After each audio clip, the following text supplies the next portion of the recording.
Hi friends, I'm Bimal, agriculture engineer. Today in this video we will discuss related to rainfall measurement, runoff measurement and hydrologic soil group. So come on, rainfall. The amount of rainfall is expressed as depth in centimeter or millimeter per hour. Now come to next point is intensity of rainfall is the rate at which fall it is expressed as centimeter or millimeter per hour. Now come to next point is rainfall is measured by rain gauge. And now come to next is rain gauge are classified as non-recording type rain gauge. Second is recording type rain gauge. First of all, we will know about non-recording type rain gauge. In non-recording type rain gauge, first point is non-recording rain gauge observation are taken at end of 24 hour. Now come to next point is salmon rain gauge adopted in India and also by IMD. And now next point is it consists of cylindrical vessel of 12.7 centimeter dia, and it is a common type of rain gauge in India. And now come to next is recording type rain gauge. In this recording type rain gauge, the amount of rainfall with respect to time is suitable recorded on graph paper. Now come to next is there are three types of recording type rain gauge. First is floating type, second is weighing type, third is tipping bucket type. And now come to location of rain gauge. Actually, opening of rain gauge should be at least 75 cm above the ground level. And next is rain gauge should be on level ground. And now come to average depth of rainfall over an area. To calculate average depth of rainfall in an area or basin or catchment or watershed, whatever. And there are three methods are available for average depth of rainfall. First is arithmetic, second is Thiessen method, and third is isohydral method. Actually, isohydral lines of equal rainfall are done by interpolation. Second point is also important, planimeter. It can be used for measuring area of such irregular shape. Okay, so next is Thiessen method and isohydral method provide more accurate estimation of average rainfall than arithmetic method. Okay, and now come to runoff. As you know, it is a part of precipitation which occur when there is more water than land can absorb, or we can say runoff occur only when the rate of precipitation exceed the rate at which water infiltrate into the soil. So now come to types of precipitation. There are three types of runoff. First is surface runoff, and second is subsurface runoff, and third is base flow. So now come to first is surface runoff. Actually, it is the portion of rainfall which enter the stream immediately after occurring the rainfall. And now come to second is subsurface runoff.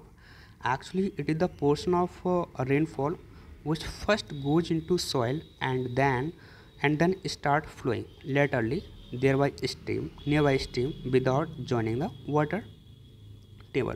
And now come to third is base flow. It is also portion of rainfall. It percolate into soil and meet to the water table or groundwater and finally joining stream. And now come to factor affecting runoff. The rate of runoff and its volume from an area are influenced by two major factors. First is climatic factor, second is physiographic factor, not here geographic factor. Now come to climatic factor. Actually, it include type of precipitation, rainfall intensity, and third is mass of form of precipitation, and fourth is duration of rainfall, and fifth is rainfall distribution, and sixth is direction of prevailing wind. And now come to next is physiographic factor.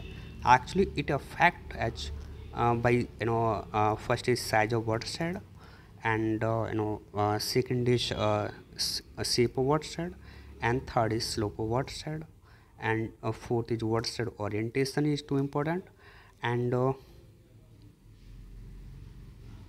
and fifth is land use, and sixth is soil moisture, and last is soil type and topographic characteristic. And now come to method for estimation of runoff. So method is a rational method to calculate peak rate of runoff from catchment or basin or watershed, etc. whatever. So by this formula, actually Q is equals to CIA upon 360 I, where I intensity of rainfall is measured in millimeter per hour, so please keep in mind. And second is C, actually C for runoff coefficient. Actually runoff coefficient, it is the ratio of runoff to rainfall intensity. It's too important question.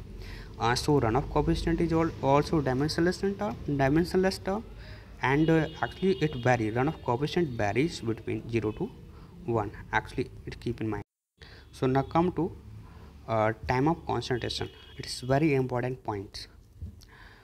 First point is time required for water or runoff to flow from the most remote point of catchment watershed to its outlet.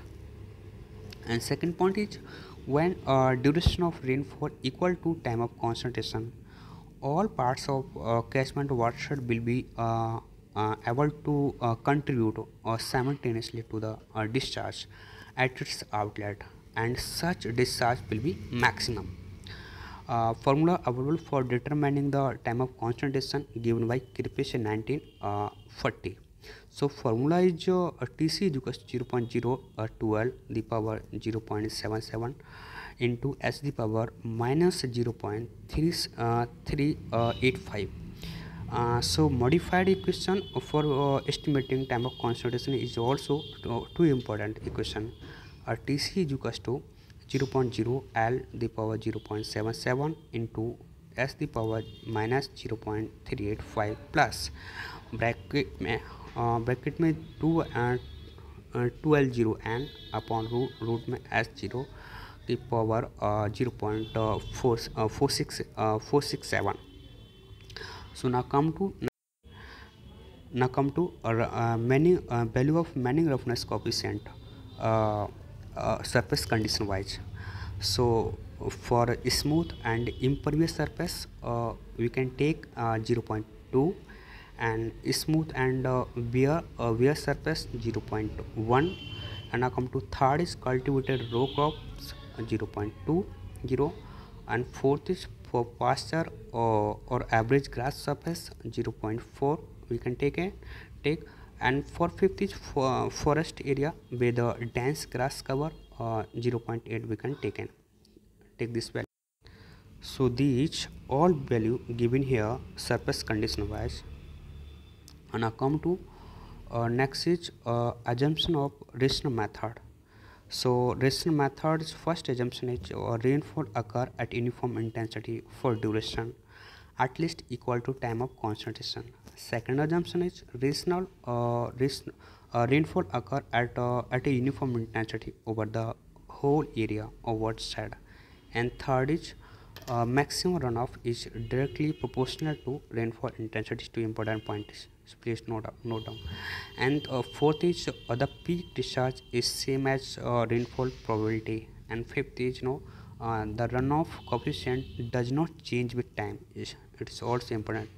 Next point is, and sixth point, application of rational method is limited to watershed of less than 800 hectares. Two important question, please note down. And second last 7